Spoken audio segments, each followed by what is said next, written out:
धराओ पोरिया का तक रे धरा जल्दी सरी आई मन घरवा करे तबे कोनो काम होई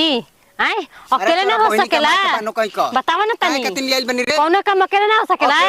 जब करी तब मेहरवे करी 2 आदमी रहे तो 2 घंटा में हो जाई काहे हम खाना बनाए तो अकेले हम ना बनाई ना तनी लगवाई तो बनावा ना खाना पका तो करम किस्मत में बा ये करम किस्मत में बा हमर फर्दन कपड़ा उड़ जाई त मारन त हमार कहतन दूर नहीं खे जी पिच्चा के तो ऐसा मरद से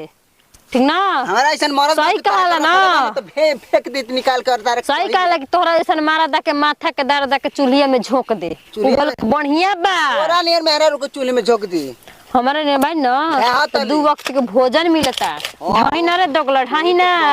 करम लिखा ढाई ना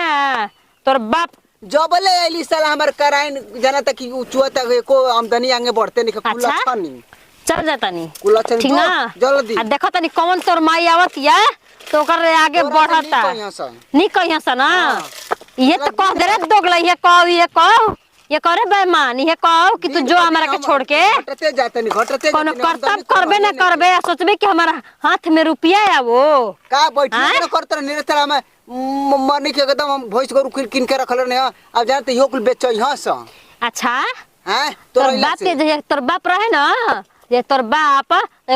तोर बाप के जांगर रहे कितना मार हुक दे तहल कम नहीं कियावा ना सरिए बी अब तहल कम नहीं की जाओ जल्दी ना सरियाई ओरे धराऊ ना धराई जना के जांगरो के तन खुद सरियावो खुद धरावो हमर जांगर नहीं खे खाली लॉलीपॉप भट के गोइल हमरा के कहे कि हमर बा हेता ना जगह जमीन पतो चिंता मत कर त अपन ठेलो डालो ही में डालो दोगला नेटुआ कहीं के डालो से के सहेजी 2 आदमी बन जाता के सहेजी बताओ दोगला नेटुआ कहीं दिन रात गाड़ी देतली गाड़ी नेटुआ नो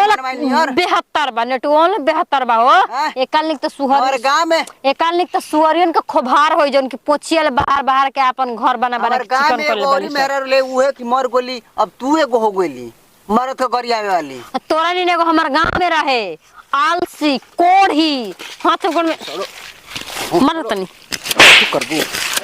दो आ दोगला तो मर्दन को तो करे जा टूट जाता कि नया अब दोगला बेईमान नेटुआ कहीं के अपन बाप के कर्तव्य करतला आ